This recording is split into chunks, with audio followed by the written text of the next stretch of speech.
Chicken வந்து நல்லா வணக்கி கலர் வந்து ஸ்ப்ரெட் பண்ணி கலர் வந்து நல்லா மாறி வரணும். அதான் நல்லாயிருக்கும். அதனால் நல்லா கலர் மாறிட்டும். எண்ணெயிலேயே வந்து ஒயிட் கலர் இந்த கலர் மாறுற வரைக்கும் நல்லா வணக்கி எடுத்துக்கோங்க. வச்சாச்சு 3 விசில் வந்தால் இறக்கிடலாம். எல்லாமே கொத்தமல்லி வரமிளகாலாம் இருக்குது அரைச்சி எடுத்து தாளிச்சு எடுக்கிறதுக்காக வந்து நான் பெரிய வெங்காயம் வந்து கட் பண்ணி வச்சுட்டு வந்து நல்லா அரைச்சி எடுத்துக்கலாம். நல்லா அரைச்சி நைஸாக வந்து பவுடர் மாதிரி அரைச்சி பார்த்தீங்கன்னா நல்லா வணக்கி விட்டாச்சு. சிக்கன் நல்லா வணங்கிடுச்சு, எண்ணெயெல்லாம் பிரிஞ்சிச்சு. பார்த்தீங்கன்னா நல்லா வந்து வணக்கி இந்த அளவுக்கு வணக்கிக்கலாம். இந்த அளவுக்கு வந்து நைஸாக இருக்கணும். அந்த அளவுக்கு அரைச்சி எடுத்துக்கோங்க. அதுலேயே வெங்காயம் வணக்கணும் தான் அதையும் அரைச்சி எடுத்துக்கலாம். நல்லா இந்த அளவுக்கு நல்லா பேஸ்ட்டாக அரைச்சி எடுத்துக்கோங்க. இந்த அளவுக்கு இருக்கணும். இப்படி இருந்தால் தான் சூப்பராக இருக்கும். இந்த மாதிரி இருக்கணும்.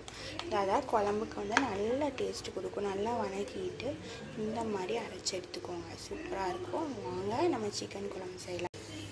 நல்லா வந்து மிக்ஸ் பண்ணி விட்டுக்கலாம். நான் மசாலாலாம் வந்து போட்டுட்டேன். தண்ணி ஊற்றிட்டேன். இன்னுமே தண்ணி ஊற்றணும். கெட்டியாக இருக்குல்ல, தண்ணி ஊற்றிக்கலாம். மிக்ஸ் பண்ணிவிட்டு மசாலாவும் உப்பு போட்டுக்கலாம். நான் இந்த அளவுக்கு எங்களுக்கு போதும், அதனால் வந்து நாங்கள் இந்த அளவு வச்சுட்டோம். உங்களுக்கு இதுக்கு மேலே தண்ணி வேணாலும் ஊற்றிக்கோங்க, இல்லை கெட்டியாக வேணாலும் கம்மி பண்ணிக்கோங்க தண்ணி. மசாலா வந்து நான் 2 ஸ்பூன் போட்டுக்கிறேன். அப்போ தான் நல்லாயிருக்கும். மசாலா போடலைன்னா எப்படி சிக்கன் குழம்புக்கு சூப்பராக இருக்கும். அப்போ தான்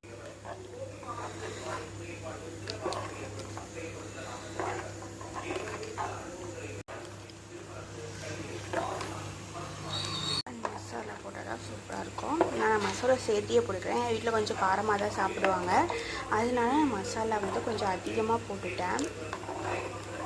உங்கள் வீட்டில் எப்படி சாப்பிடுவாங்களோ அதுக்கு தகுந்த மாதிரி நீங்கள் காரம் வந்து கூட்டவோ இல்லை குறைக்கவோ பண்ணிக்கோங்க. இப்போ வந்து நம்ம தாளித்து இதில் கொட்டணும். விசில் வந்ததுக்கப்புறம் விசில் வச்சு எடுத்துக்கலாம். ஒரு 5 விசில் வச்சு எடுத்துக்கலாம். அப்போ தான் வந்து சிக்கன் கறி வந்து நல்லா வேகும். அதனால் நாங்கள் 5 விசில் வச்சு எடுத்துக்கிறேன். ரெடி ஆகிடுச்சு பாருங்கள். வந்து நம்ம தாளித்து எடுத்துக்கலாம். தண்ணியெல்லாம் கொஞ்சம் இஞ்சிட்டோம். நான் கழுவியிருக்கேன், அதனால் வந்து தண்ணியெல்லாம் கொஞ்சம் தானாயும் எண்ணெய் ஊற்றிக்கலாம். கடுகு கொஞ்சம் போட்டுக்கலாம். கடுகு, வெங்காயம், கருவேப்பிலை இதெல்லாம் போட்டு நல்லா வந்து வணக்கிட்டு வரலாம்.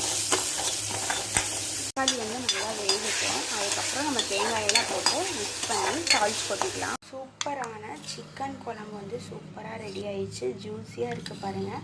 செம்ம டேஸ்ட்டில் இருக்குது. நாங்கள் வந்து சாப்பிட போகிறோம். இந்த மார்னிங் எல்லாமே வச்சாச்சு. சரி, தோட்டத்தில் வந்து கொஞ்சம் வேலை இருக்கனால நாங்கள் கிளம்பணும். எல்லாமே கழுவிலாம் வச்சுட்டு கொஞ்சம் குளிக்கிற வேலை தான் இருக்குது. கொஞ்சம் ரெடி ஆகணும்.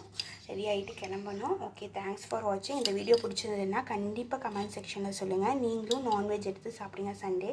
தேங்க்யூ.